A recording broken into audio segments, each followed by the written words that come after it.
Croyant se défendre, Ruth ne faisait que prouver les assertions de Martin. Elle vénérait les valeurs établies. Martin préféra abandonner la partie. Ce n'était pas pour ses opinions sur Praps, Van der Water ou les professeurs d'anglais qu'il l'aimait, et il était de plus en plus convaincu d'avoir un esprit et des points de vue qui la dépassaient complètement. En musique, elle le trouvait déraisonnable et, en matière d'opéra, résolument pervers. « Ça vous a plu ?» lui demanda-t-elle un soir en rentrant de l'opéra. Il s'était infligé un mois de diète sévère pour l'inviter ce soir-là. Après avoir vainement attendu ses commentaires, elle lui avait posé la question directement, encore toute tremblante et émue par ce qu'elle venait de voir et d'entendre. « J'ai aimé l'ouverture, » répondit-il.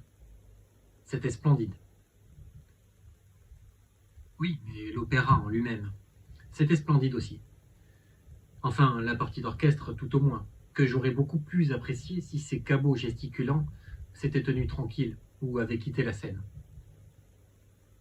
Ruth fut ahurie. « Vous ne parlez pas de la Tétralanie et de Barillot, tout de même. Tous. Toute la troupe.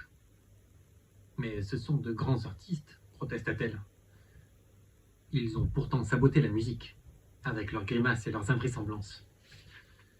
Vous n'aimez pas la voix de Barillot? On dit qu'il pourrait rivaliser avec Caruso. Bien sûr, il a une belle voix, et la Tétralanie encore plus. Une voix exquise, à mon goût du moins. Mais, balbutia Ruth. Alors, je ne vous comprends pas. Vous admirez leur voix et vous dites qu'ils ont saboté la musique. Précisément. Je donnerais cher pour les entendre en récital, et plus cher encore pour ne pas les entendre quand l'orchestre joue. Je suis trop réaliste. Que voulez-vous? Les grands chanteurs ne sont pas de grands acteurs. Entendre Barillot chanter l'amour avec une voix d'ange et la Tétralanie lui répondre avec son timbre cristallin, tous deux accompagnés par une musique sublime et pleine de couleurs, c'est un ravissement, vraiment. Je suis sincère. Mais tout cela s'écroule quand je les regarde. Quand je vois la Tétralanie avec son mètre 70 de haut et ses 100 kilos face à Barillot, qui ne doit pas mesurer plus d'1,50 m, avec sa face de carnaval et ses épaules rabougries, quand je les vois tous deux prendre des pauses, se frapper la poitrine et jeter les bras au ciel comme des forcenés dans un asile, je serais censé prendre ça pour une scène d'amour entre une princesse fluette et un jeune prince romantique? Non, non. Excusez-moi, mais je ne marche pas. C'est grotesque, c'est absurde, c'est invraisemblable. Voilà ce qui me gêne, c'est invraisemblable. Ne me dites pas qu'un homme a déjà déclaré sa flamme de cette façon.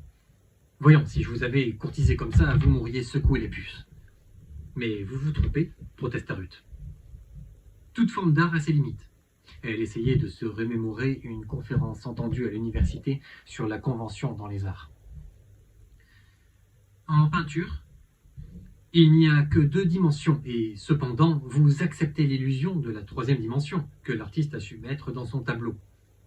En littérature, de même, l'auteur est tout-puissant. Vous acceptez qu'il rapporte les pensées secrètes de l'héroïne, tout en sachant parfaitement que celle-ci était seule au moment où elle a formé ses pensées, et que personne n'a pu les entendre. Il en va ainsi du théâtre, de la sculpture, de l'opéra, de toutes les formes d'art.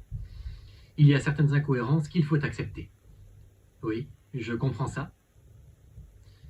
Tous les arts ont leur convention. Elle fut surprise d'entendre ce mot dans sa bouche, comme s'il eût lui aussi un bagage universitaire et non de simples connaissances éparses piochées au hasard des rayons de la bibliothèque publique. Mais même les conventions doivent être vraisemblables. Que 2 arbres peints sur des panneaux de carton de part et d'autre de la scène figurent une forêt, d'accord.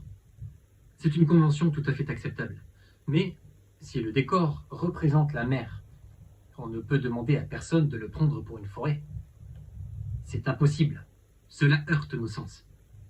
Eh bien, de même, je refuse de prendre les contorsions et les singeries de nos 2 hystériques pour de l'amour. Vous vous croyez donc supérieur aux critiques musicaux?